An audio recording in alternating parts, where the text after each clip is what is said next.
Told you, this bitch is over. The bitch is over, he says. Welcome to the lounge, sports fans. We got a couple of fans of sport with us today. David Schottenkirk, Marcus Traxler, I'm Travis Kriens. Me and Charlie, we had a bet. He lost, so he has to watch the soccer game. He won't be here. Marcus Traxler, what's going on? It's already 2-0. We're only 5 minutes in. 2 Carly Lloyd goals for the United States.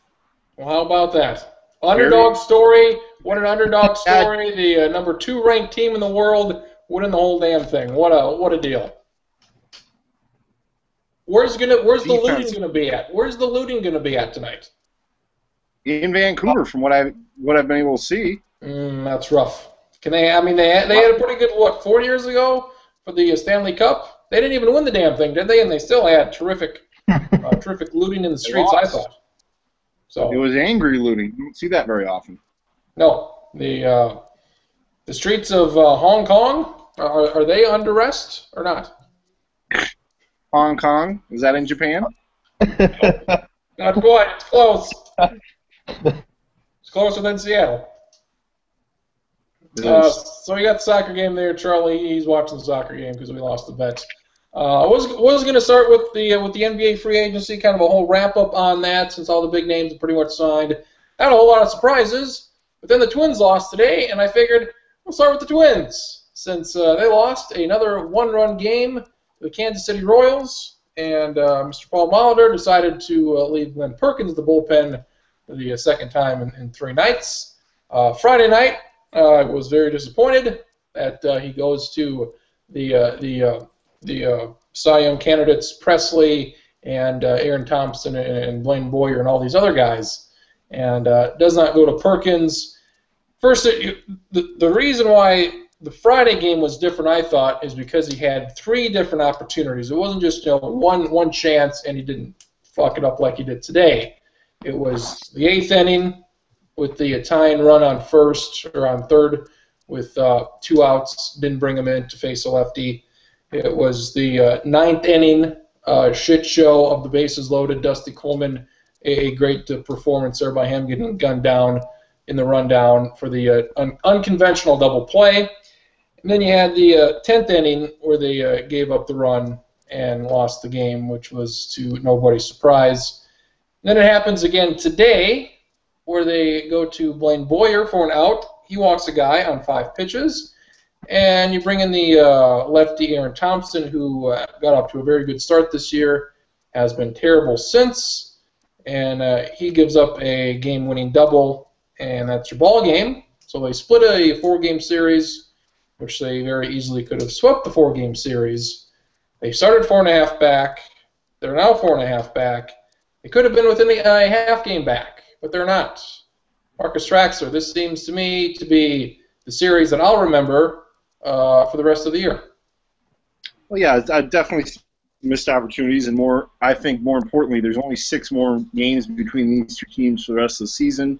Yep. 3 of them in the final series of the year, and by that point, it could be decided. We've gone around and around and around on this bullpen thing. I think I've said almost everything I can possibly say on it. Is Molitor wrong to? Molitor doesn't use his closer any different than anybody else. I think that's part of the issue.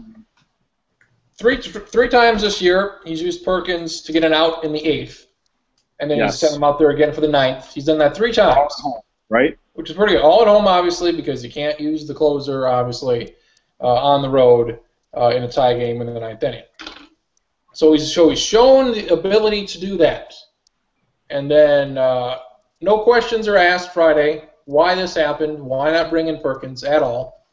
Apparently something happened Saturday morning, and they all asked him about it, and he says he's not going to do that. But then they ask him again today, and he says, well, he was thinking about bringing Perkins in if there would have been 2 outs. There were no outs in the 9th. I don't know what the difference is between 1, 2, and 0 outs when the game's on the line. So it seems very wishy-washy, very situational. Well, if there's 2 outs, I will. If it's a tie game, I won't. Bring the guy in. It shouldn't be that tough. maybe he's only willing to let Perkins get 4 outs, but that doesn't seem like it makes a lot of sense. I don't know. That just doesn't make any sense. I think the bigger issue here is you don't have, and Drew Amon has said it over and over as well, you don't have anybody to get to Perkins. If you want to use Perkins in save situations only, that's fine. But the guys they have to get to Perkins in a save situation are shit. So here you are. You let your starter be the bridge to Perkins, you cut out the middleman, and you give Irvin Santana the chance with 92 pitches, 93 pitches, 8 innings, spectacular. Gave 2 hits, 3 hits was all. You have him be the bridge. You send him out there for the 9th. You have him throw 105 pitches. And if you do go to extra innings, Perkins, there you go. I think they probably should have left Santana into the 9th inning, especially considering he was cruising right along. And it wasn't his first start of the year. We've talked about how he's been able to have. I don't remember exactly how long the rehab stint was, but he had been in the minors marinating for a while. He had 3 starts. Yeah, I think he went 8 innings. 8 innings earlier this week, I believe. Yeah, and I would just say that to me, here's my 2 points on this. Molitor isn't using his bullpen any differently than any other team. He should be. Somebody has to change. Somebody has to change this whole mindset of how you use your best pitcher or your closer.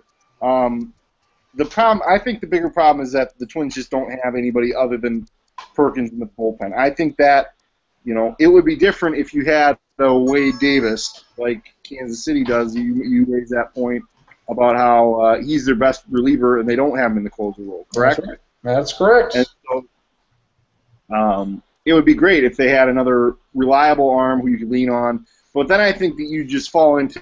I think the conventional wisdom is you just fall into. Well, that guy pitches the 8th, this guy pitches the 9th, and if it goes to the 10th, I guess we're screwed. And I don't think that's what you want either. Yeah, so I just think somebody will have to break this having a guy tied down to the 9th inning or only save situations. It's not going to be Molitor at this point. That seems pretty clear. I don't think you're going to change his mind. And I think it's kind of, I mean, we can talk about it and we should say that they should do it, but I think to try to impart any change on him or make any sort of changes is kind of futile. This reminds me of when Matt Capps was there, 2000, I think 2010, they traded for him. And they sent him out there, and he blew a save. And they sent him out there, and he blew a save. And they sent him out there, and he blew a fucking save. And they kept sending this stupid shithead out there. And it's like, all of a sudden, maybe we don't send him out there after this 5th fucking blown save. And just like, how many times does this have to happen for him to say, hey, how about we use him in the night? I mean, he's managing for situations that never happen. He's waiting for that lead. The lead's not coming. I would say that today's situation begged for Perkins more than maybe the situations on Friday. Because you saw what happened on Friday, and it didn't work. I didn't watch the game, and so not all the scenarios are real vivid to me right now. But I would say that the 8th inning on the road, especially when you know that this game may be going to extra innings, I don't have a problem with leaving him on the sidelines. Well, there you go, 3-0 now. I don't have a. We're only 14 minutes in. But I would say that I think you want to, whatever is the biggest part of the game, and for there to be 3 scenarios, and I trust that there were 3 key scenarios there. Yes. You don't use them, yes, there were. Is a little misguided. They keep showing this guy who's got an eagle on his head, wearing an eagle head. I'm ragingly hard right now. Holy shit. Are you harder about this than I am about Sano? My God. I'm at peak hardness. I'm hard as a rock right now. How, if the Vikings ever win, if the Vikings ever get a team together and win a World Cup against Japan, would you want him to go on? Half the battle is fielding a team. You know what I mean? Yeah, they don't even have a team right now. Would you want him to do something like this? Get up 28-0 in the first quarter? Would that be fine with you? However it happens, I'm totally good with. If they get that far and if they win By a lot or little, I don't give a shit. Winning is winning. It would be kind of neat just to stand back for the 6 hours it takes the game to be played and say, yeah, we're up 28-0, we can celebrate. But then you'd have to think, shit, they're going to blow this 50-point lead here. Oh, my God! They score again? Holy cow! Unbelievable.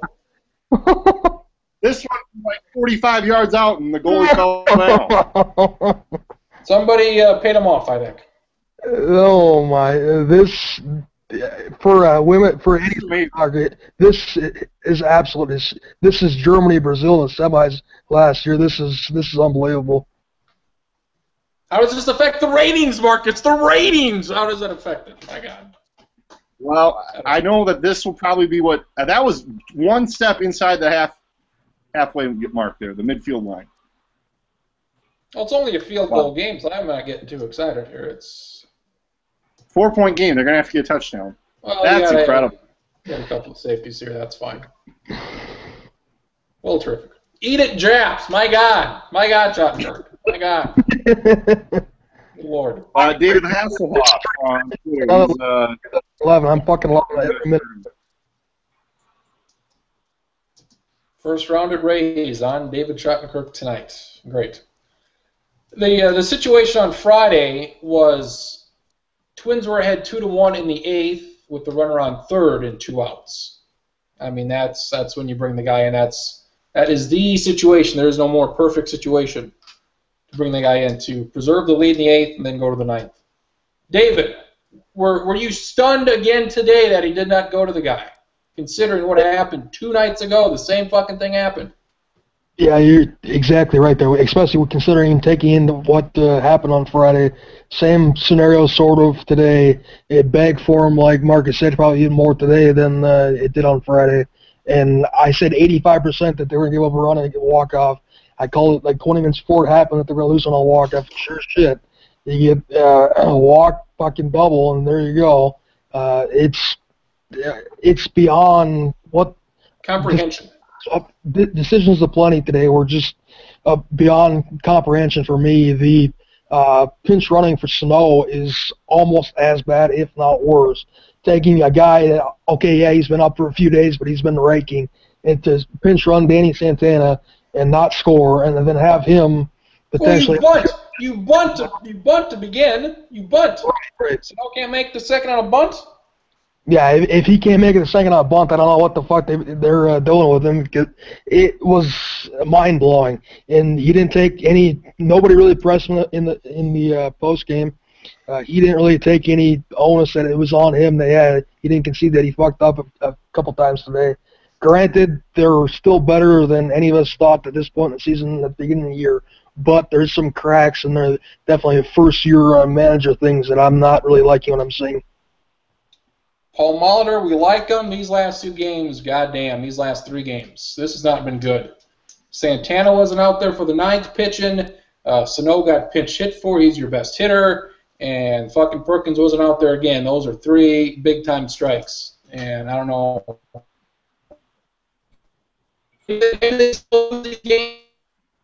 Well, maybe if they win both of them, they're basically tied for the lead right now. So massive, massive games. Irvin Santana pitched for the first time this season for the Twins. He pitched great, one of the best performances the Twins starters had all year long. They've had quite a few. 3 hits, 2 runs, home run there in the 4th, 5th inning, 4th inning. Really his only blemish. Somehow, fucking Butera gets a hit and drives in Infante, the All-Star. That was embarrassing, to say the least. Irvin Santana, I got big hopes. This was a great start. Money well spent. He pitched well. He pitched exactly like you'd hope he would be your guy. Shame he didn't get the win. Shame that Drew Butera is a baseball player. And better luck later this week when he hits the mound again. I wouldn't get too far ahead of yourself with Irvin Santana, though. He's got enough of a track record. He's going to have a few starts that are really good. Today was obviously great. But if he has anything right around hovering 3.8, 4.0 ERA, we'll take it. We'll take it if he goes 6 or 7 every time out. But Some people are going to blow it out of proportion and think that he's an ace. He has never Cy Young. Give it to him right now. He was today's Cy Young. his career, and he won't be now. He's solid 2 or 3 starter. If they get Hughes going, continuing on his recent better patch, it could be a nice 1-2 punch to have. But they don't have the top end guy they're going to need down the stretch. It all ends and begins with Tom Malone. It all ends and begins with him. Everybody, get up on the line behind Mr. Soft Austin, Tommy Malone. Sano called up 4 games. Great. It took me a game and a half to proclaim this guy the best hitter on the team. After 4 games, I feel very confident this bastard is the best hitter on the team. Marcus, who is the best hitter on the team, if not this man? If you don't say Joe Mauer, I'll cut your dick off. It's not Joe Mauer, right? No. No. Are you guys going to hate me if I say Brian Dozier? Yeah, why? Because he can hit them out. I like the extra bases. Nice. Sano came within about a foot and a half of hitting one out today and yesterday. Very close. It's that Dozier has done it over the last 2 years. Sano 4 games. Well, shut up. 4 games, extrapolate that over 2,000, we got ourselves a guy here. Stratton-Kirk's picking Mauer because he was great this week. He's been good for the last 2 weeks. Dozier was shitty this week. 2 of 17, whatever he was. Awful. Should be on the All-Star team tomorrow. But Sano's, got a couple hits. At bats, I thought were very good. Swung at a couple pitches, struck out at a couple pitches out of the zone. 1 high, 1 low. Had a walk today. I thought his at bats, even when he didn't get hits, were very, very good. Very patient at bats. When you look at some other young players that come up and perform poorly, this man, he did not perform poorly at all. So thoughts on him being the DH instead of being in the field? I hate it. I've made sense to it. It's fine for now. It makes sense. You have Plouffe or whatever. I would still contend that you'd want to at least once or twice a week run him out there at third base. He's 22 years old. Trevor Plouffe is on a 1-year deal, or is in his last year of his deal, I believe. I might be wrong on that. I think he's arbitration eligible at the end of the year. Probably not going to keep him if Sano's a guy at third base that can be worth a damn in the field. Don't need Tool. We don't want to pay Tool. Sano's the real deal. I'll say see it up Plouffe and see what they can do. Unless they want to put him out in the outfield or move around a few position spots for these guys, but I want him in the field as much as possible. It might not be popular and it might not make sense right now, but long term, he's got a hell of a lot more value if you can play him out in the field too. Why do you want him at third? That's his natural position. That's where he's played his entire life. They brought him up, but he played third base all the time in the minors, was okay, getting better. He's 22. I don't think you're going to have a career DH for 15 years. I don't think that's very rare anyways. I might be wrong. What difference does it make if he's a third, if he's a DH? As long as his bat's there. I made this. Okay, Mark. Marcus, what's? I mean, there are some players who benefit hitting wise from being in the field. Yeah. It's hard to be a DH. There's nothing easy about that, where you just get 3-4 at bats a game. You're not out in the field. You're not really playing. There's nothing easy about that. So I think you should try to get him in the field. I just look at the whole position situation here, where they're not in a good scenario. I made the case. I mean, until they find a DH, he's got to be the guy. They got a guy at third. Plouffe's good enough. He's better defensively than Sano is. And I made the case, if you put Sano at third, you put Plouffe somewhere else, who do you put in DH? Who do you put at the DH spot? There's nobody there. No, I would say that for now, I don't think it's a huge issue to have him at DH. I agree with David. He has to play third base. But for next year? Well, we don't know what's going to happen next year. You think that they're going to want to bring Plouffe back, right? Yeah, I would ideally. I mean, he's under team control for the next 3 years. So arbitration next year, free agent 2018. So maybe he's a guy you trade. Maybe he's a guy you move. So. You'd have to find out whether or not he's willing to play the outfield. I mean, right field? It seems like Rosario in left field, he's there to stay. Yeah, I suppose that's probably what you'd have to do. Plouffe, I don't know yet. David. Plouffe's developed into a pretty good player. I'm not banging him by any means, but we know what he is. He's 29 or 30 years old. He's developed into a 15, 20 home run guy that hits about 250, 255 for his career. We know what we're going to get out of him. My point is that Sano has obviously 1,000% more upside. If you put him at third base, you could potentially Plouffe DH for a while for the rest of this year. They can flip-flop a couple days a week, each one. Joe has finally pulled his head out of his ass and been fine. He's been fine defensively at first. There's a few plays that you'd like him to start making that he hasn't been. He's been showing signs of getting more comfortable out there too. He's been totally fine.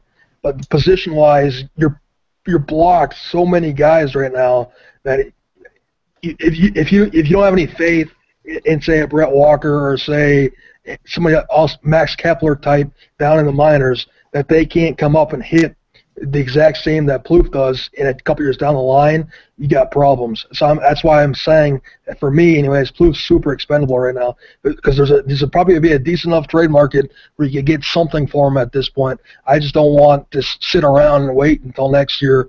And I was wrong in the contract. They do have one more year of control. We know what we're getting out of him, and it's not anything that I would be heartbroken over to lose. That's a good point. David. RC is turning up lately. There's no spot for him. What do you do with him? Just keep him down there for the rest of the year and say, fucking figure it out, and don't come up here and strike out 40% of the time and hit 220? He's another guy who he's got to be in the lineup. I mean, it doesn't do it. He can't pinch hit. And he can't DH either. So I don't know what to do. He would be more of a DH since he's a terrible outfielder. Sano's good enough defensively. RC is awful in the field. You cannot put him in the outfield.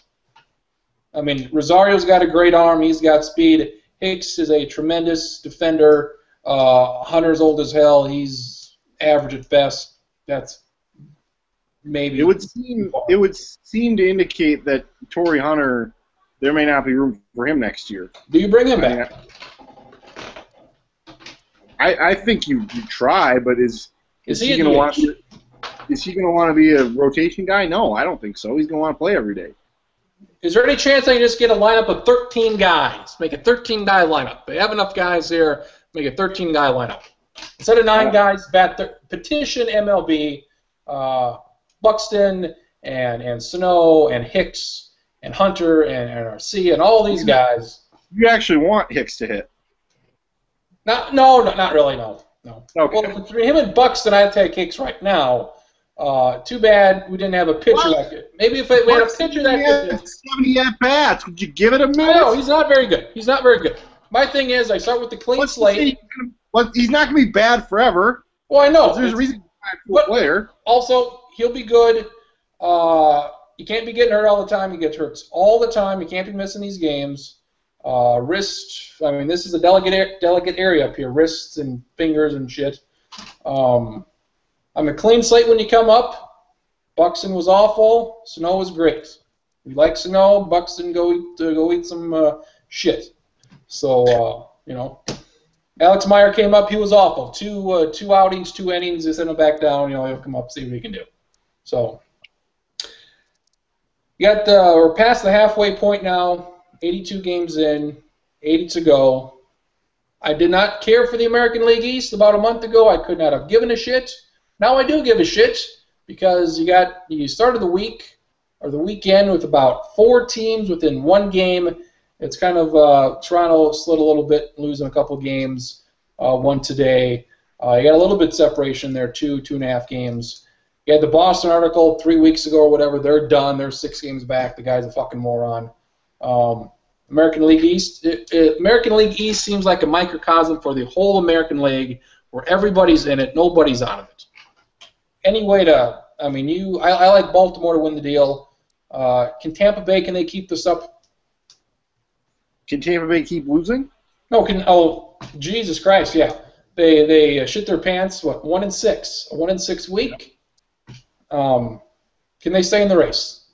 Or is it? Are they one of those second half teams? They're like, they had a good first half, but we're waiting. if I was to pick one team that I thought was going to fall out of this, I think it would be them. I think it'd be Tampa Bay. I like Toronto. Toronto could use an arm. I think Baltimore.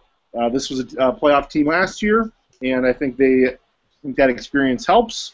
New York Yankees, they'll be in it. They'll be in it. So I would expect the Yankees and Baltimore to be at the top.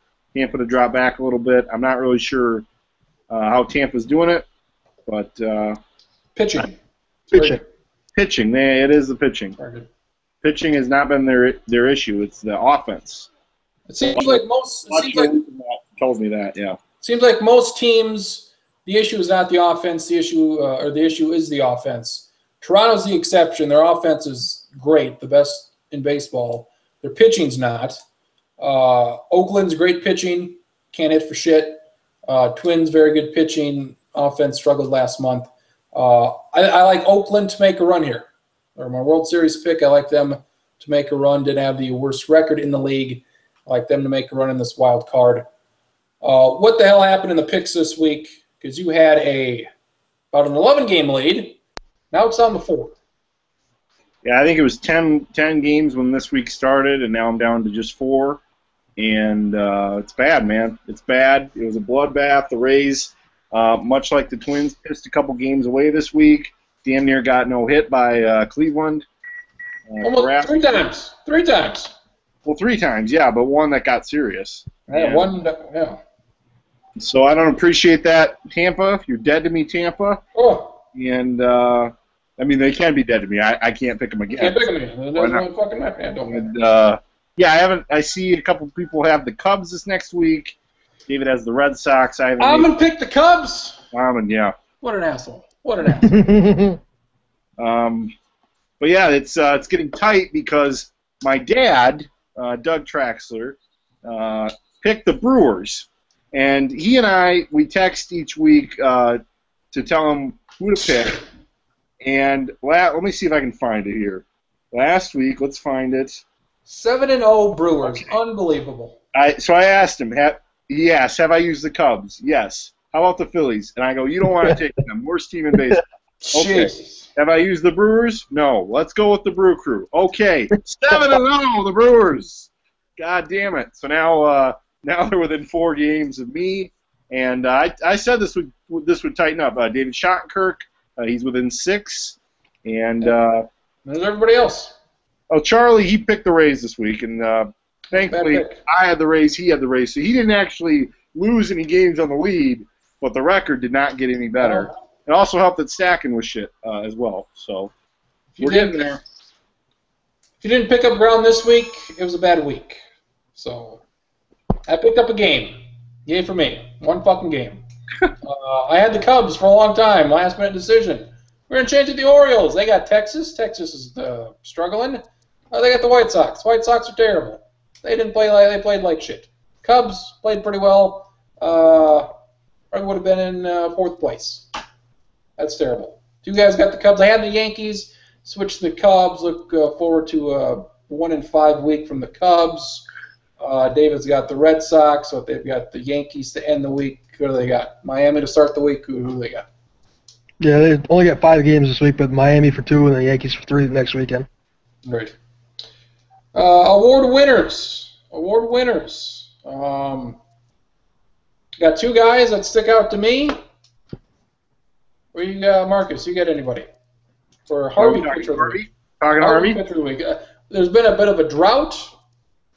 But there's 2 guys. I think we got 2-3 guys here next couple of weeks that can fit the qualifications.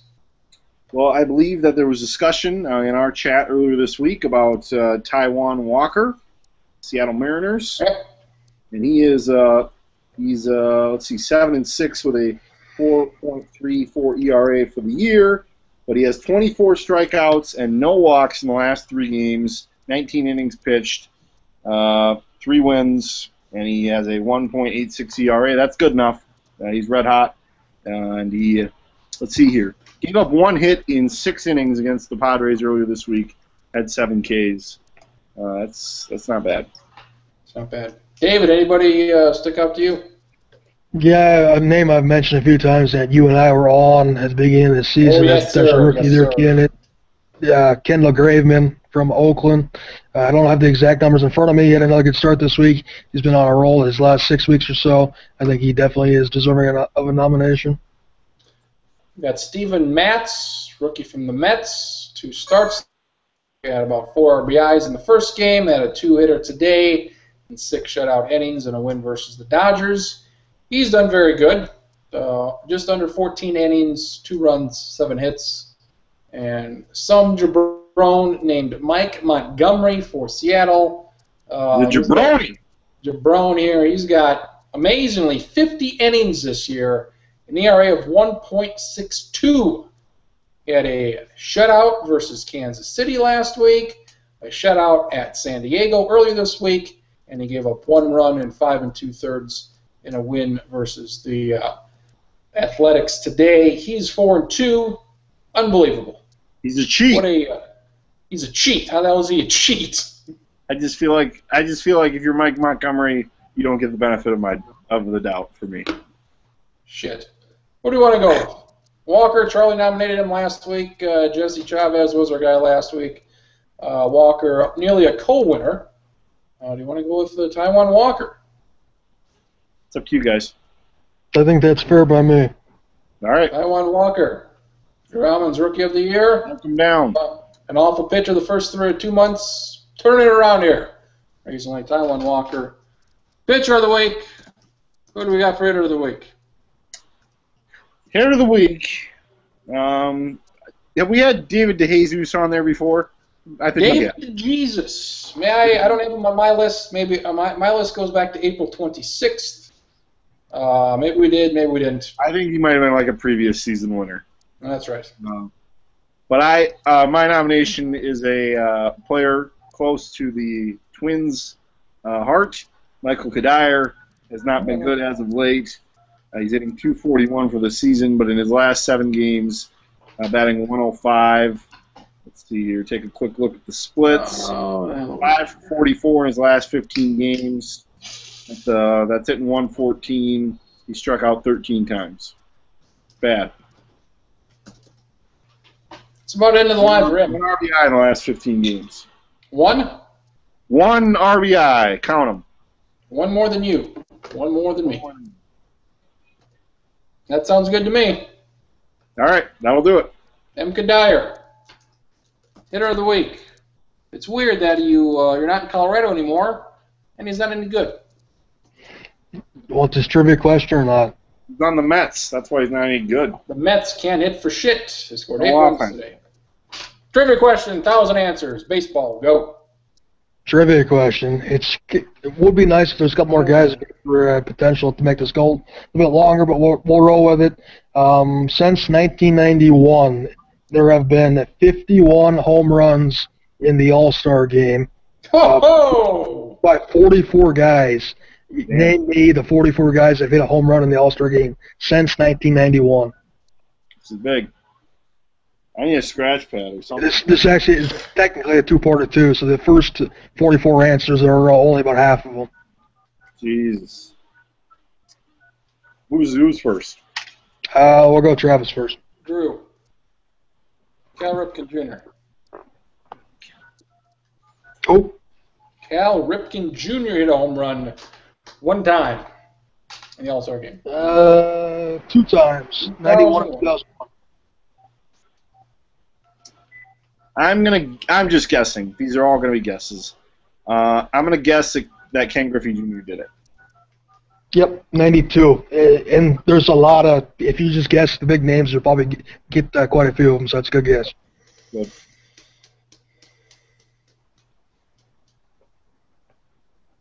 Miguel Cabrera.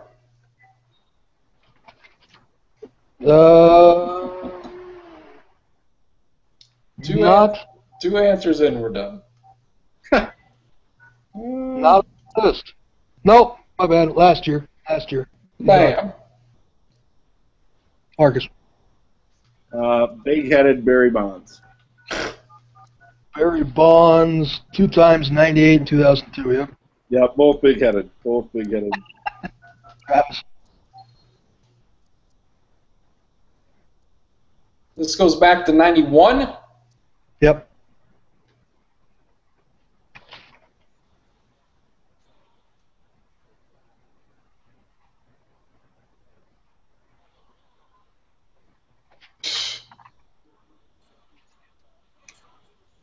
McGuire. Mark McGuire is, I believe, let me see here.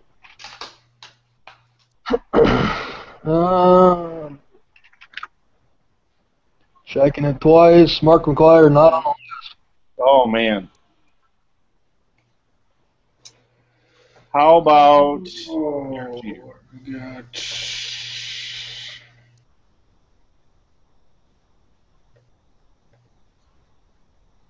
Hey, I really didn't think it'd be this hard. There's just gigantic names up and down this list. Derek Jeter. Derek Jeter, yep, 2001. Okay.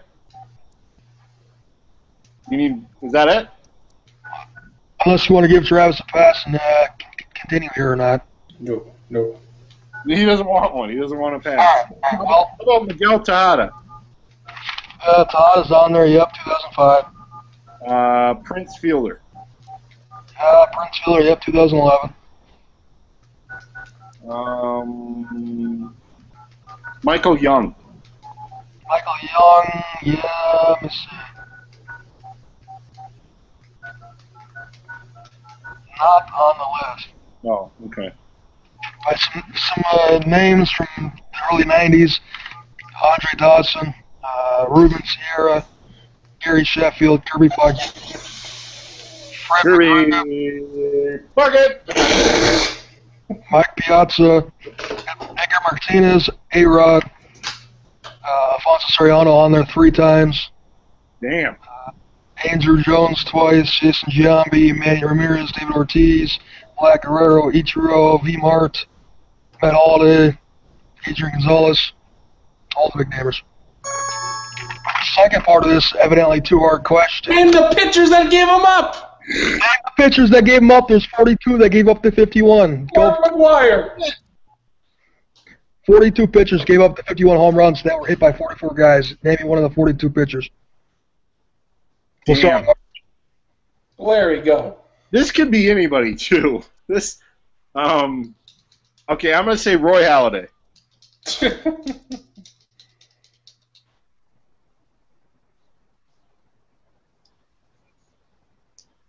That on there? You want to change that real quick? Yeah. How about... He's on here. He's on here. 2002. All right. Okay.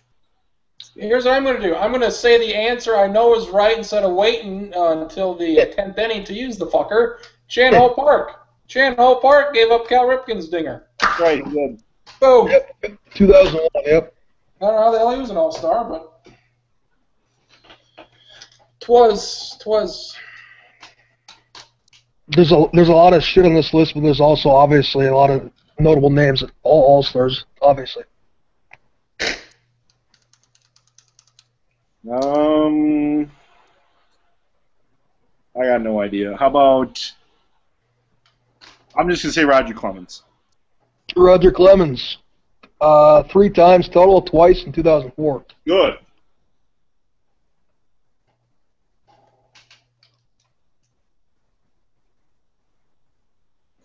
Clearly, I spent too much time looking all these up if we're only get like 10 of them, but it's cool. Yes, yes.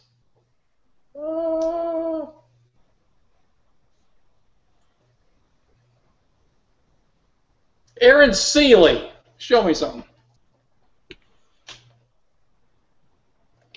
No chance in hell. No chance in hell. Not on the list, no. Kurt Schilling. Kurt Schilling.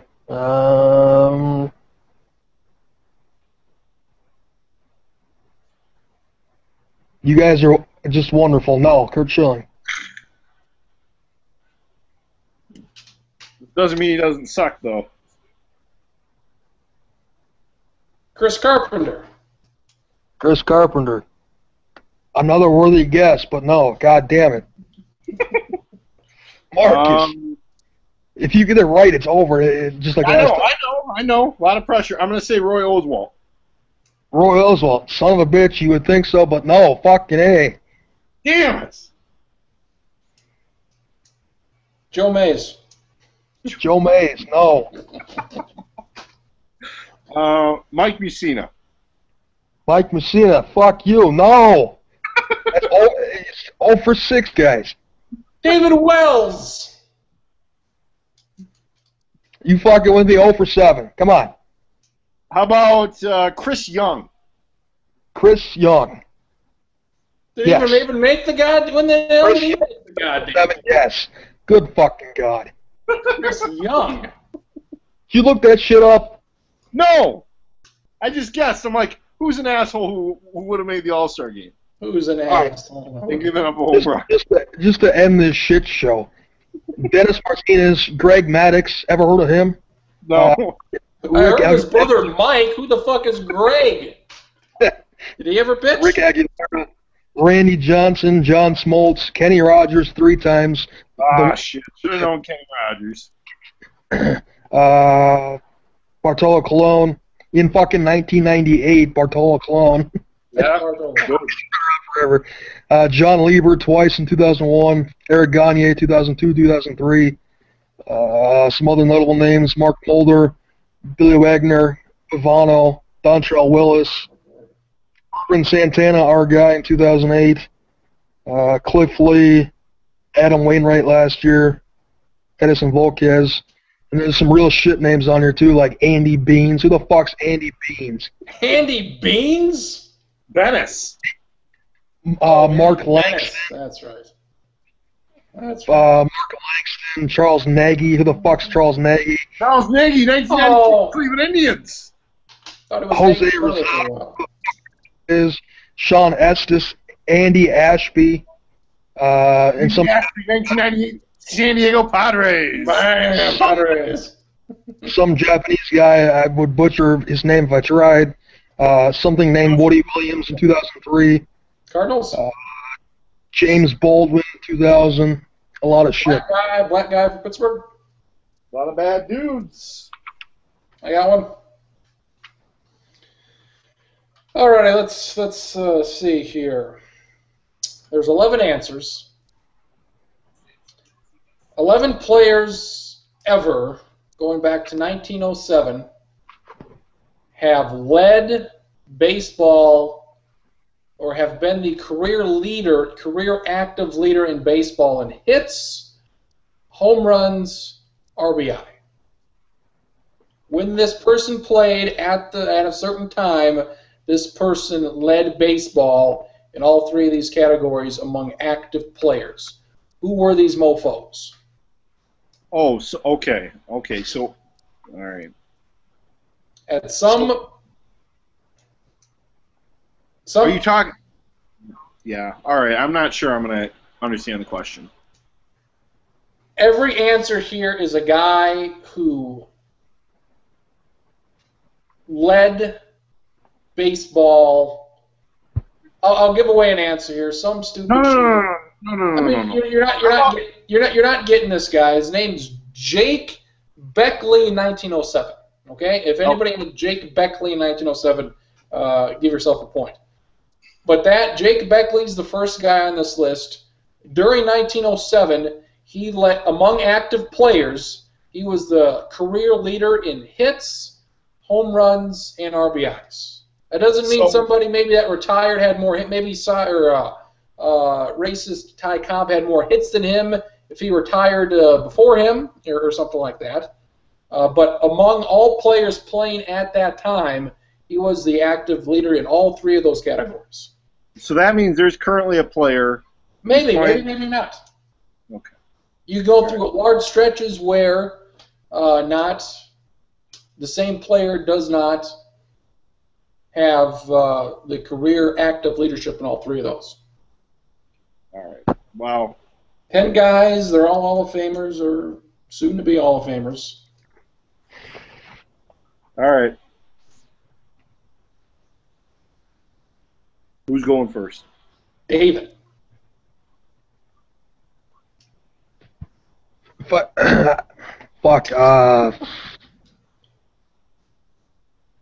Ted Williams. No. Well, that was fun. I'm going to say Hank Aaron. Yes. What the fuck? Jesus Christ, what a question. Good God. From 1972 to 76, he was the active leader among players in hits. It was a pretty good idea to take the guy. I believe he has the most RBIs all time, and he had the most home runs all time for about 30 years. That was a hell of a guess by you.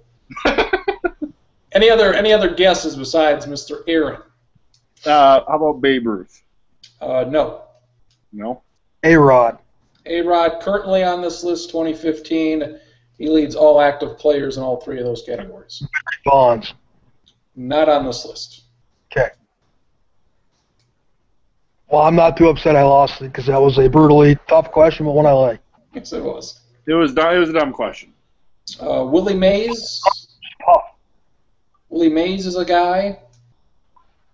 Stan Musial's a guy. Fuck. Joe DiMaggio, 1951, guy.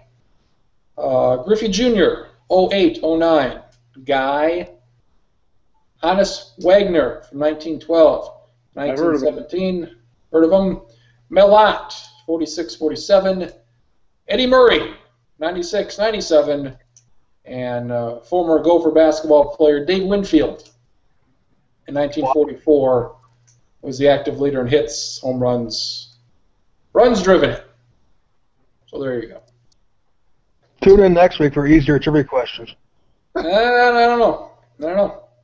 It's harder. Going to get harder. The hotter it gets, the harder it gets. Yes. Your American League starters. So you want these? Breaking news. The votes are out. The votes are out. Miguel Cabrera, first base. Will not happen. Jose Altuve, third base. Josh Donaldson, shortstop Alcides Escobar, catcher Salvador Perez, designated hitter Nelson Cruz, and your outfielders Mike Trout, Lorenzo Cain, and Alex Gordon. So the Royals get Jesus Christ, fucking Alex. You got 4? 5. 4. You get 4. All those guys, any of those guys should not be All-Stars. Let me give you the National League here real fast. Okay. On the catcher, Buster Posey. First base, Paul Goldschmidt. Second base, D. Gordon. Shortstop, Johnny Peralta. Third base, Todd Frazier. And outfield, Bryce Harper, Giancarlo Stanton, and Matt Holliday. Stanton won't be there. Who fills in for him, do we think? Anybody? Holliday's not going to be there either. He's out too. Justin Upton should probably be on that All-Star team. Who? Justin Upton's been having quietly a pretty good year again.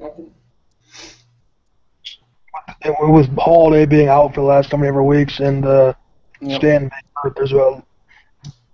I'm just so beyond pissed off, and Drew could probably verbalize it better than me, but that whole voting system is fucking retarded. Prince Fielder should probably start at first for the American League. Why do we need this in any sports? Football, basketball, baseball. Why do fans need to vote? We pretty much know who should start these games. It's not that difficult. Is this necessary anymore? David Schottberg. Why do we need to have voting? I mean, do we need this anymore? Should we just get rid of it? We know who should start. Lorenzo Cain maybe shouldn't start this game. Can't we just say, yeah, screw you fans. We'll let you vote for this 34th guy in the roster. Go nuts over that. I don't think so. The All-Star game and voting for this is as old as the game itself. Well, they took it away for a while because the fans were such shitheads that they said, no, you're stupid as hell. Don't give it to them. You're starting to sound like Bob Costas here. Get him away. Let me tell you something about guns as well, I'm manager. Saying that fans shouldn't vote for players because they vote for their favorites. No, I don't have a huge problem with this. I think it's dumb that the Royals have gotten out to vote, but I guess they've gotten out to vote. If they've got nothing else better to do, then fine, good for you. But it's the All-Star game. I want to see the best players play. I don't give a shit who they play for. I think that there needs to be some sort of hybrid where, like, the fans count for half, and I I don't want. But really, they just say that, but then just don't actually count their votes at all. So yeah, you count for half, but we're not counting your votes for anything. So just have the managers pick the teams, in complete rosters, whoever they want. That would simplify things so much. yeah. I don't know. You guys got it all figured out then. Just start Torrey Hunter in center field. You think the voting system is okay? I think they should have it. I think there should be. For me, I don't give a damn about the voting. I love voting. But if you're an 11-year-old fucking Infante, Lorenzo Cain can play, just can't start. I think if you're an 11-year-old kid and you're really into baseball, you should be able to vote for who you want and fill out a ballot and put in who you want. I don't think there's anything wrong with that. O-M-A-R, Infante. I agree. He shouldn't be on the team. He shouldn't be in second. He's not on the team. He didn't make it. Altuve overtook him, thank God. But he shouldn't be in second place in the second baseman voting fucking arena because he's shit.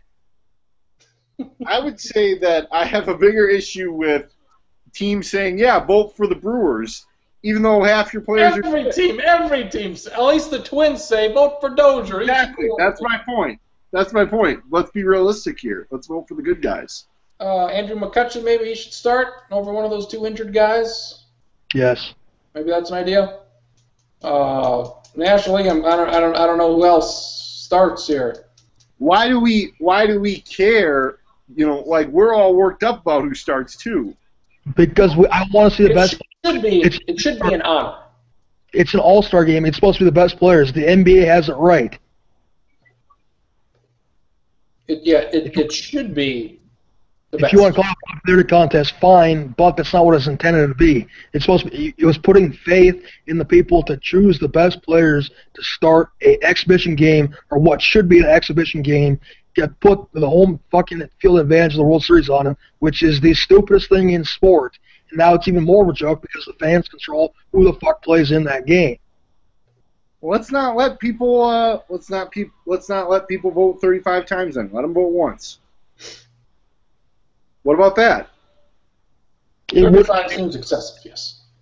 What's that? 35 seems a bit excessive. Let them vote 5 times. What would be the problem with that? I don't know. Jose Bautista should probably start in the outfield instead of...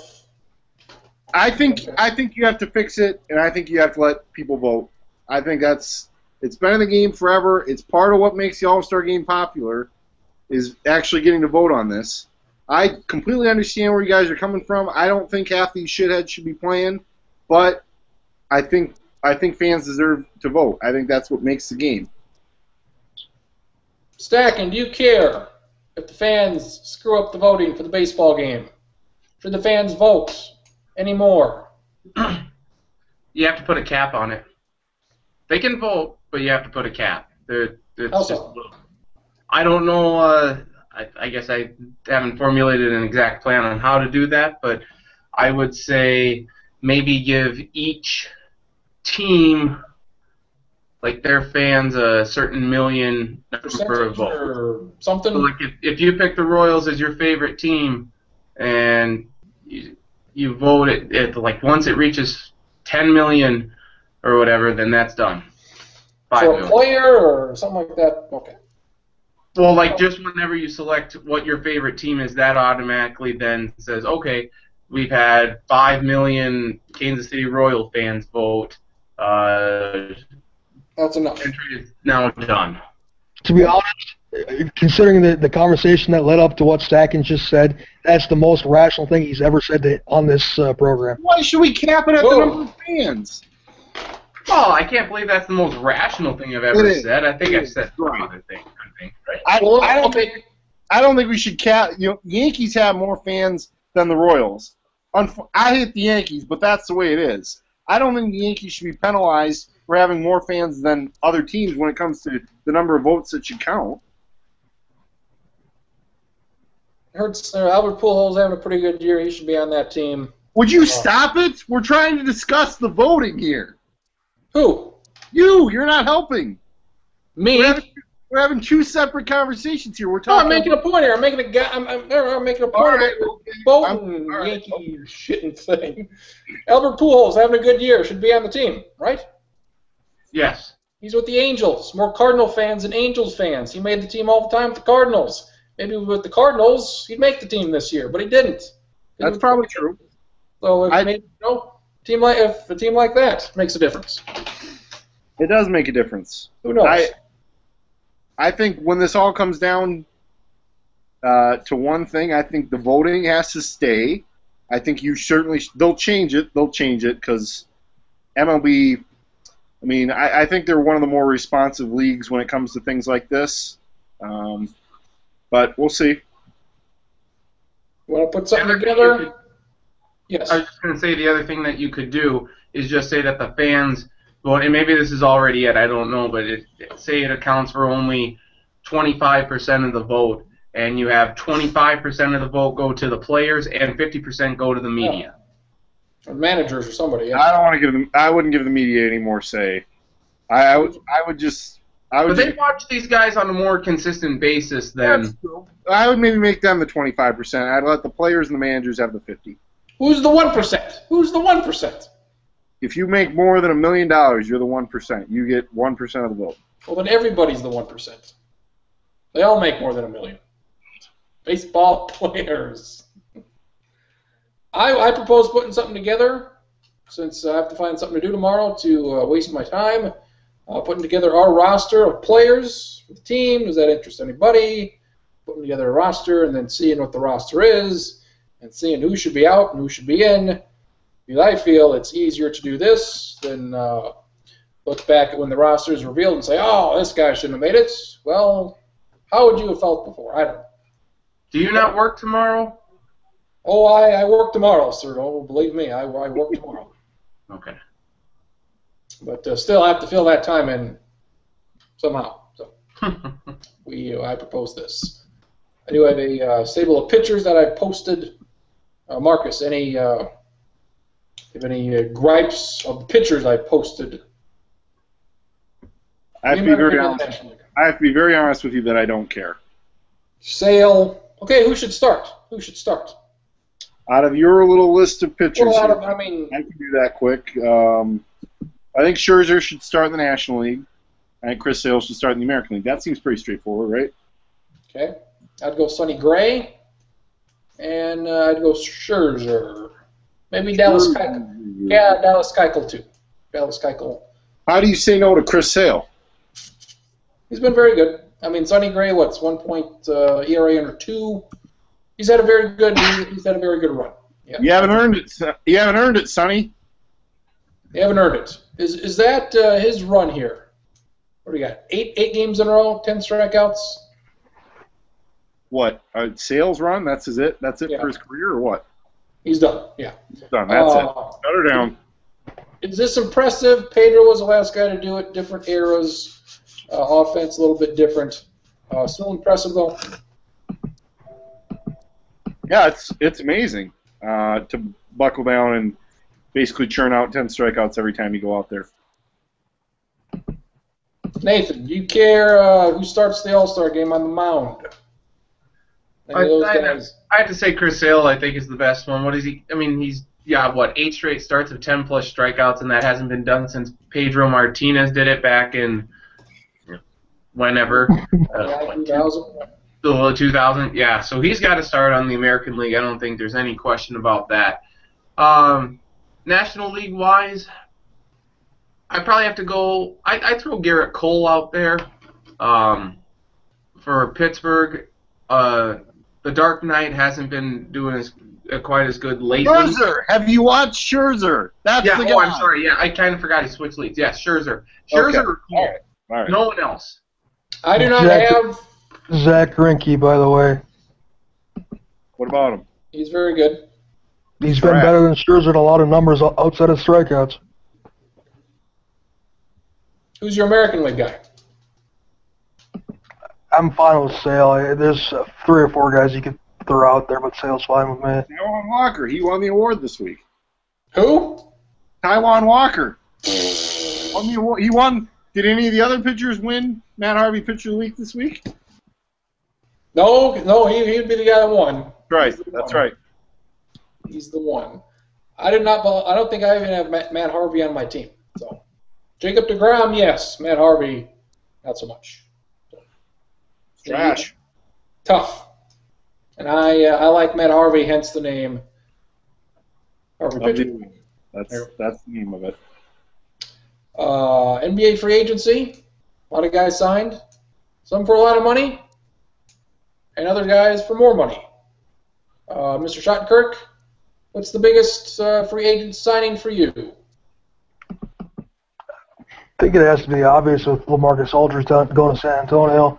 One of the bigger names in obviously a team there with Pop is basically committing to the next 4 or 5 years. Aldridge filling the Duncan spot. When and if he ever goes away, rebuilding that roster, it's definitely the most impactful one. DeAndre Jordan goes to Dallas. Does that help Dallas more or hurt the Clippers more? It hurts the Clippers a lot more than it helps the Mavericks. Rajon Rondo went to Sacramento. I'm very entertained. $9.5 million. Does he last the All-Star break? Or just says, nope, I'm done. It's a roster full of headaches waiting to happen, but it'd probably be a lot more entertaining to watch than they have in the last few years. Worst deal that you've seen? The worst what? The worst deal that was signed, whether it's from the team's perspective or the player's perspective. From the team's perspective, I'd probably say Toronto and Tamara Carroll getting $65 million. A little bit ridiculous. From the player, I don't know what Dwayne Wade's thinking. Yeah, he gets his money for this 1 year, but he doesn't guarantee himself anything after that. I would have taken 3 for 45 versus 1 for 20, but he doesn't think like that. So when he blows his knee out in March and he doesn't sign anything for next year, he'll be out $25-30 million bucks. But too bad for him. I hear a lot about the Lakers and the Knicks. I don't give a shit about the Lakers or the Knicks. Marcus, why is this such a big deal? Because that 20 million people live in the cities. Because people want to see them do well, even out in the middle of the country, like us folks. We still talk about them. Part of that's because ESPN talks about them. And you look at the Knicks. They're run by Phil Jackson. That's not insignificant. Yes. Lakers still have Kobe. And they still draw this aura, but when the Lakers make their free agency pitch all about that aura, it's pretty funny that LaMarcus Aldridge had no interest in that.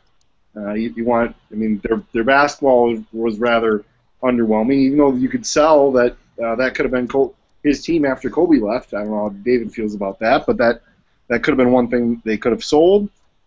And the Knicks, I read a decent piece, CBSSports.com, that they're not making the big, amazing signings, and they're still 3 or 4 years away from probably being real competitive. But they are putting some pieces together. It's not the dumbest thing they've ever done. So the Knicks seem to be going somewhere. I don't know where the Lakers seem to be going, but I think it's okay that we have this interest in them.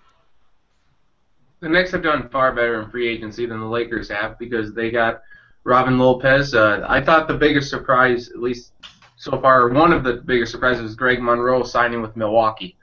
You had heard that he could be possibly going to New York, some other places. I never really heard Milwaukee, so when he signed there, that's kind of a surprising. It's a pretty good move.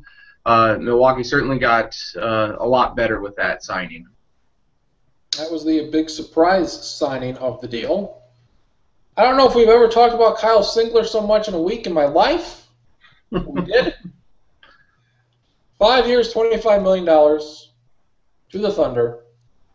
I was going to fight you. To the death. I was going to fight you to the death. Yep. I think this is too much money for him and too many years for him. Who's the other player we use as an example? 2 for 5. Derek Williams? Paul Pierce. Yeah, Derek Williams signed 2 years, $10 million, and Paul Pierce signed 3 years, which was ridiculous, for like $10 million to the Clippers. I'd rather have Paul Pierce than any of those other two.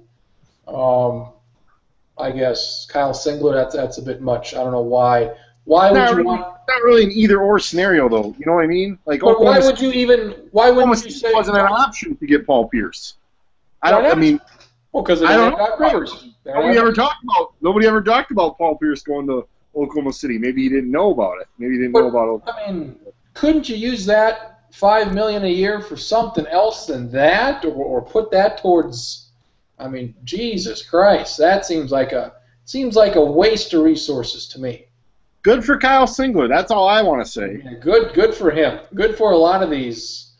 I mean, David. I mean, I think the NBA is. You can be a shit player and get the most money compared to any other sport. If you're a shit player in football, you're not getting anything. If you're a shit player in baseball, you're not getting anything. You can be a god-awful player. You can be a terrible player. You can make $50 million if you stick around for 10 years. That's because they actually have a players' association that's worth a shit. Boom. Did you take the over in this match, David? No, I didn't. It's 5-2. It's 5-2, but Hope Solo's both goals she's allowed have been just absolutely terrible. So much for the What best. can you say for the Japan goalie? 5 goals. Well, I know, but Hope Solo is not the best goalkeeper in the world like everyone thinks either, though. She's been pretty terrible. She'll probably beat up her half brother after this game. I'll be glad that she's not on the team in another 4 years. Me too. Was this game rigged? Yep. Potentially. 6 was in. I hope so. Sepp's on his old brick of a cell phone from 1992, calling him the D. It wouldn't be a FIFA match without a little rigging. We need the rigging. Anthony Davis, 5 years, 145. Was that a bit of a surprise right out of the gate there? It's probably the best deal of the whole bunch because that's when the money kicks in next year and the year after. That's not even a true max deal. He's getting a. Why would you do that? Make guaranteed money, and just in case he gets hurt. I don't know. Maybe he got scared off, but they could re-up it too in another year or two, and no rules against that. But the full-time long-term deal, not this upcoming summer, but the summer after. So in 2 years' time, theoretically, somebody could sign a guy to a 5-year, $191 million contract if they wanted to. Danny Green, one of those guys? $38.2 million per year is going to be the new max in 2 years. Chances that Danny Green's one of those guys? Very good. No. 4 years, $45 million. I mean, come on. I mean, this is the new normal now, basically, since this. Were we expecting this to happen next year because of the big increase? But it's happening next year because maybe Danny Green's worth 4 years, $50 million next year, and maybe they got him on the cheap this year. Does that make any sense? Well, I think what it basically comes down to is that there's a lot of guys getting ready for next year, getting big money. LeBron James can afford to opt out and get big money next year and this year because every team will be willing to pay him whatever the maximum is. $30 million, $40 million, whatever it is, they'll be willing to pay him. But if you're a guy like Kyle Singler or whoever else, this is your year to get paid. There's money to be had this year before next year when it's just a goddamn free-for-all again as well. And credit some of these guys who hit free agency, your Greg Monroes, for getting max money now. And I think probably for a Greg Monroe, it's probably worth getting as much as you can now as opposed to being in a feeding frenzy next year. I'll say it. I'll be on record now 2 years in advance. I've kind of alluded to it and talked about it a few times in chat and on here with the draft just a couple of weeks ago. But with free agency on top of a potentially, in my opinion, very likely historic draft class in 2017, that's going to be a year that's going to shape the league for 20 years. It's going to be a 2000 the year LeBron got drafted. It's going to be that type of draft. On top of the fact that free agency is getting it kicked in and there's some people going everywhere and signing massive deals, it's going to shape and totally shake up and change the face of the NBA for a long, long time, like we haven't seen maybe ever. What's the main issues with the lockout? limiting some of this stuff? What's the big bargaining chip? That's what do you mean by the lockout? Like why? I mean, they're talking lockout. Why? What would they want to put it? Would they want to put a cap on player salaries? Restructure things? What changes do they want? The owners want it to swing back in their favor because this latest little tweaks on the deal have put it back to where it's basically fair in the way it should be. But the owners are probably going to realize that, holy crap, with all this, with the TV deal figuring in, they probably didn't understand that they're going to have to pay these mid-level guys $15 million a year. They might not want to long term. It doesn't really make a whole lot of business sense. The TV deal is fine, but there's a limit on that, and the limit is that they're going to bring in per team an extra $50 or $100 million a year. But putting that into salary is not exactly what the owners want, or all the owners probably want to do. They want to be able to increase their bottom line. Some do. They don't want to have to dump it all back into the salary cap, because there is a floor that everybody has to spend a certain amount, and if you don't spend that amount, you have to spend more the next year. That's why you're seeing teams take on bad contracts or bigger contracts for a year or two so they can hit that floor of spending, and that's only going to get increased too with all the money coming in. Owners are going to have to spend at least like $95 million in just player salary for 12 guys in 2017. That's why you get all the crappy guys that are making $15 a year, because you have to average that every player on your roster, only if he plays 5 minutes a night for 10 games out of the year, average has to be $8 million per season, and that's kind of absurd. And I can see where the owners might want to, pull back the reins on that. They want to pull back the Roman reigns. Yes, they do. Nathan Stackin, what sport has the best contract structure, salary structure of the big three? Which one does it the best? And if you say football, I'll punch you in the dick. I'll punch you in the dick if you say football. Yeah, you aren't throwing hockey in there at all? If you can make the case. If you can make the case, go nuts. Well, their contracts are guaranteed, so okay. I mean, that's one thing. Obviously, it's not the NFL, so I would have to say probably either baseball or basketball. The one thing I could say about baseball is that you have multiple guys who aren't in the league anymore who are still getting paid by teams due to deferred payments and whatnot. So that's always good for them. You retire 10 years ago and you're still getting a huge chunk of change. I know it just came up with the whole Bobby Bonilla signing with the Mets. So I'd almost have to lean towards baseball a little bit, but basketball certainly right up there. Either or is fine. Any sport's better than the NFL. I go with basketball because it beats baseball for me, because the contracts are limited to 5 years. You don't have 10-year deals for 30-year-old players that are just going to be dog shit awful, like Verlander and all those other guys who go down the list. You're not going to be paying these guys, Mauer, $80 million on the back end for some garbage years. So I like basketball. The basketball, as we said, the mid-level terrible players get a lot more money than they should, but you're not, rarely are teams handicapped by terrible salaries for the long term. So I would go there. Marcus, you watched the hot dog eating contest yesterday. Did you enjoy it? I just want to say on the contracts. Yes. If you're a player, baseball, you like baseball if you're a player, because of those 10-year deals. Verlander, he's freaking set. He should be set for life, I would hope. And if you're a GM owner, football's the best. You don't have to pay most of the guys anything. After a guy sucks, cut him. Doesn't matter. Why would you? If you got a guy, sign him to a $100 million deal, and if he sucks, get rid of him. It don't matter.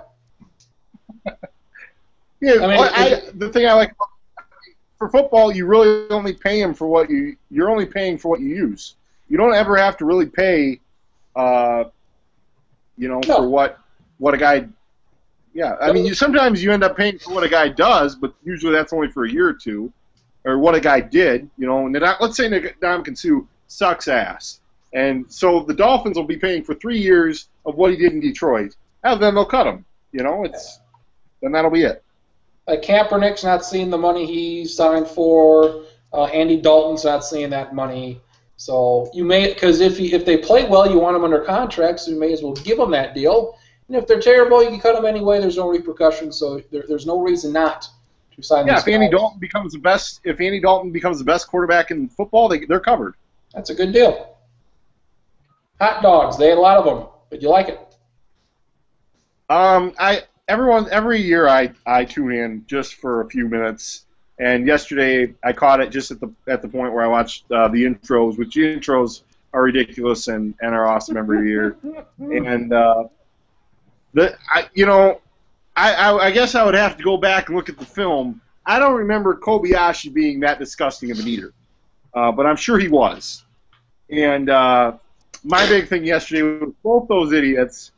They all dip the hot dog in the water. The bun disintegrates. They still have to eat that shit. But the guy who won, that Matt Stoney, had his face full already, and he's jamming 3 hot dogs in, the wieners, and I just think it's a choking hazard. I don't think there's enough medical personnel there. You had a guy West River last year choke and he died. Yeah.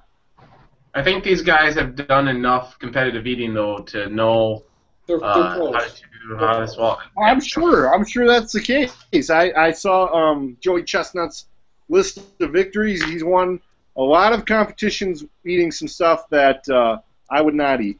So, what a world we live in. It's freedom, really. It's a hell of the world. It's something. 1,116 grams of fat was consumed by the winner yesterday. How did these guys not die? How do you not die? Their training regiment, I tell you what. I mean, if I eat 20 hot dogs, how am I not going to die? They're eating 60. Well, the thing is that I think I could eat 10 hot dogs right now. In 10 minutes? But probably not in 10 minutes. No, give me an hour, I could eat 10 hot dogs. But the practicing, I mean, you have to practice to be that good.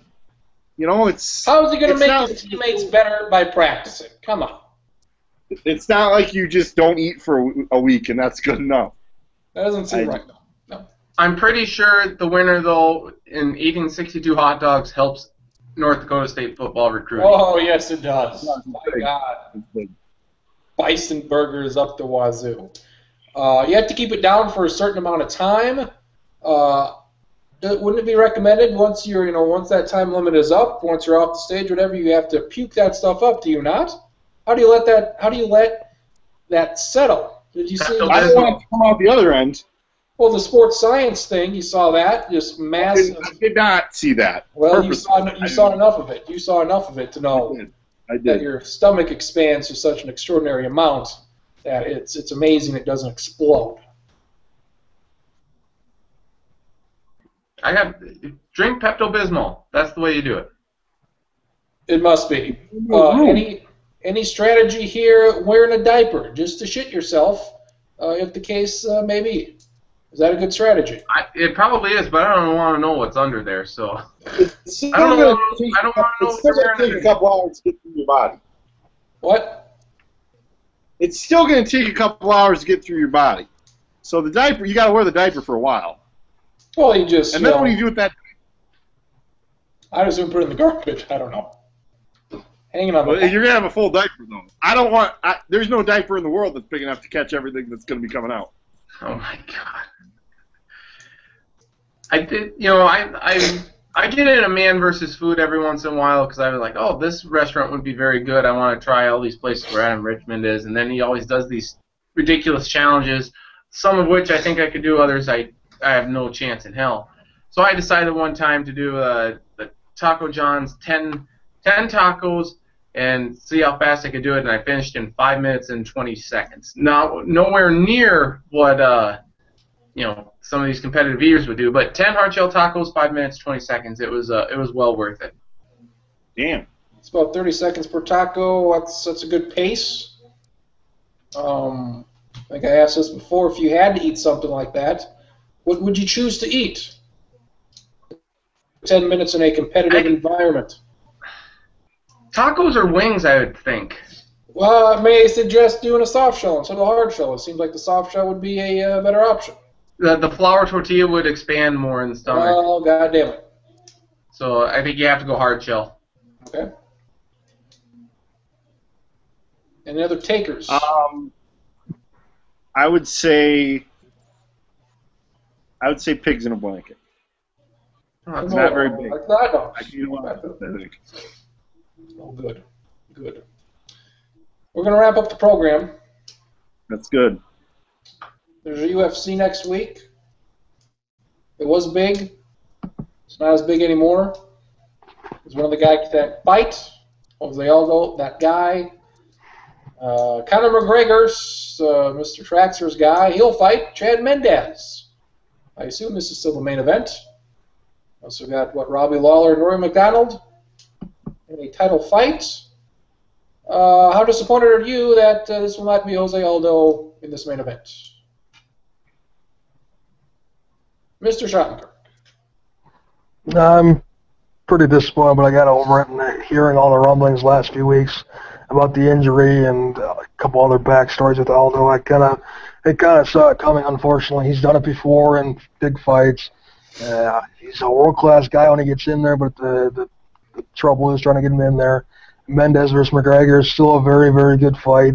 Potentially, it's not what we wanted to see, but it's a good substitute. McDonald and Lawler should be a hell of a fight. The card itself is still fine, but I am kind of disturbed and a little bit angry at Aldo for the way he's handled some of these situations. I still see these commercials out there. Should they maybe, I saw one that said card subject to change. Should they still be putting these commercials out there? No, they shouldn't be. I'm surprised you've seen them because I haven't seen anything, and I think there are ones with Mendez taped and ready to put out there. But usually the UFC's on top of that kind of thing, so that's surprising to me. Is this the way it should have been? Because that was kind of a jump for McGregor to go from where he was to a title fight.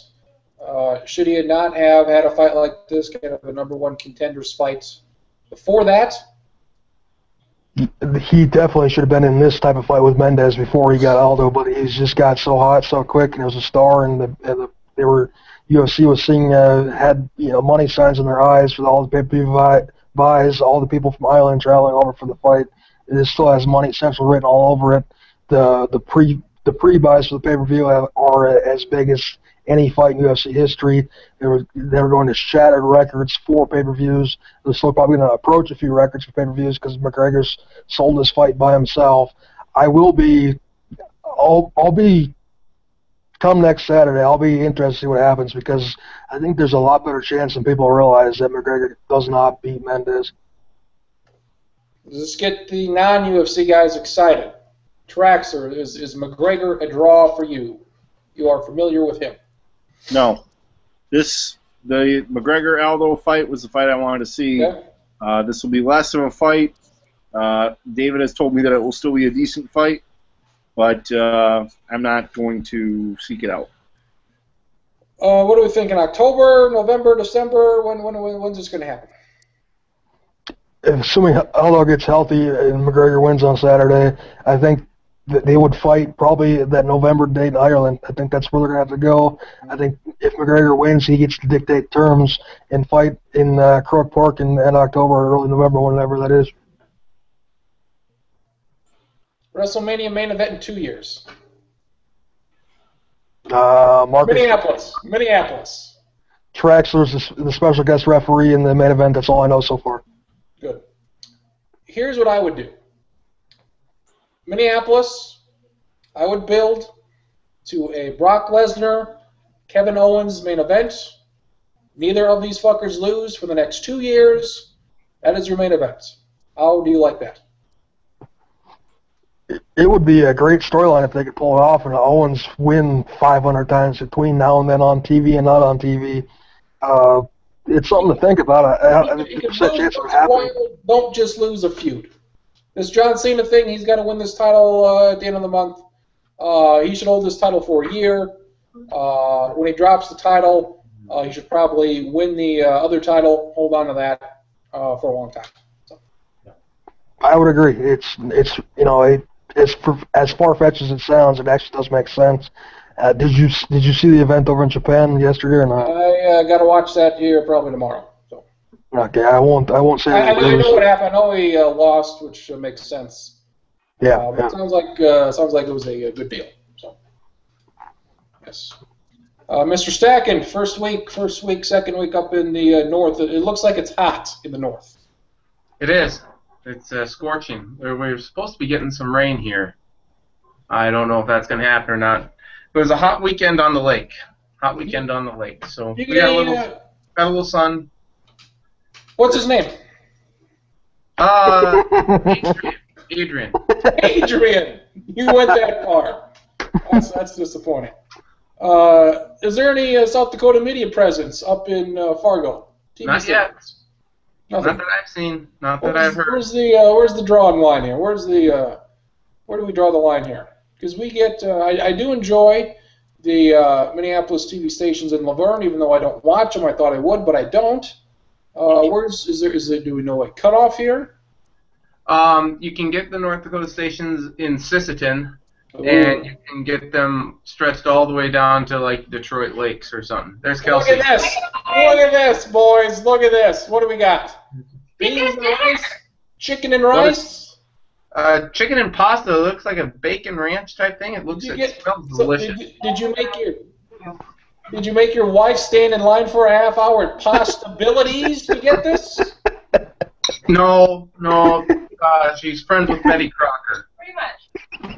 I thought she was dead, Betty Crocker. She's not Betty Crocker. Okay. She's good friends though. Good. We ended with Mr. Traxler. You saw a stadium. What was it? What? You saw a stadium. Did you mark it on your passport yet? No, they don't count American Association games on shit. passport. Yeah, And that's garbage. It's garbage. But I was at the CHS Field last night, downtown St. Paul. Very nice ballpark. Watched Stacken's team, the Fargo Moorhead Red Hawks, win in extra innings, 11 innings, and they used the old international rule: start a runner on second base, starting in the 11th inning, and what dumb. Well, I was reading about it, and basically the league president said people hate extra innings, especially at that level of baseball. It's true. When you're talking about the St. Paul Saints and Fargo Moorhead Red Hawks, and you don't know any of the players, I would argue that the average fan does not give a damn about the game. They're ready to leave. But nobody was leaving last night because there were fireworks, a very good fireworks show at their ballpark. Whenever I go to a game, I hope it lasts as long as humanly possible. You want it to last forever. I want to go to a game that's like a 6 overtime game. I want to say I was there for the 18-inning game. Yeah, I agree. I mean, I don't leave those sorts of games, but I would have to admit that if last night's game went 20 innings, I'd think about maybe leaving early, because I don't know. If Paul Molitor was the manager of the St. Paul Saints, would he have pinch? The game would not last that long because the pitching changes would be bad, and would run before them. Would he have pinch ran for the runner at second, the courtesy runner at second? The Saints, when they had in the 11th inning, was they automatically tried to bunt their guy over to third base, one away, and the leadoff batter was up. He had a shitty bunt. And the pitcher caught it, and that ruined their whole rally. That was basically game over right there.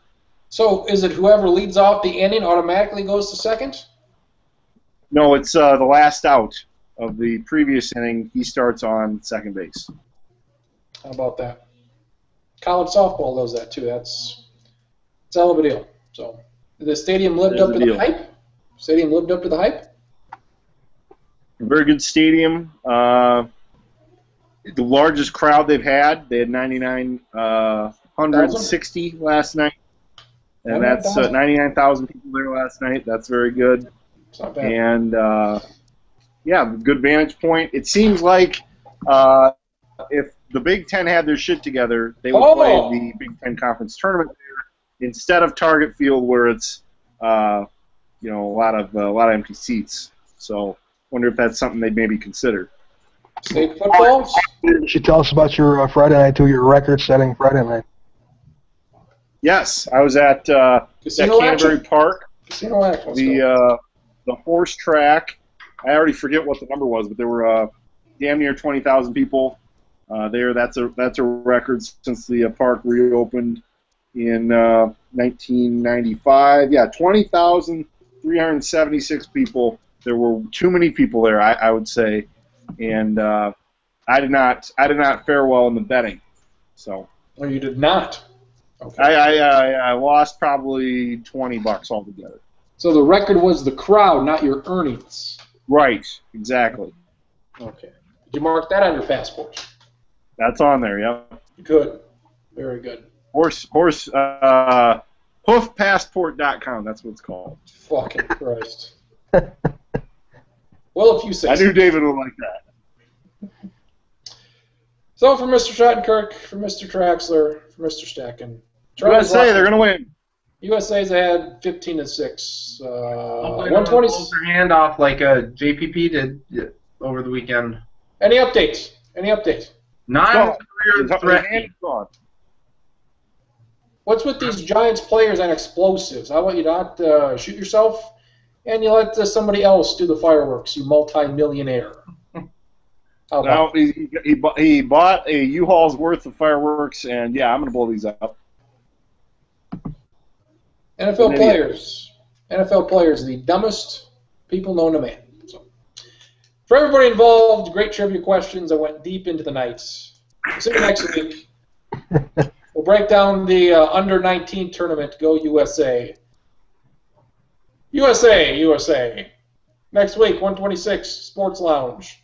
Go Vikings.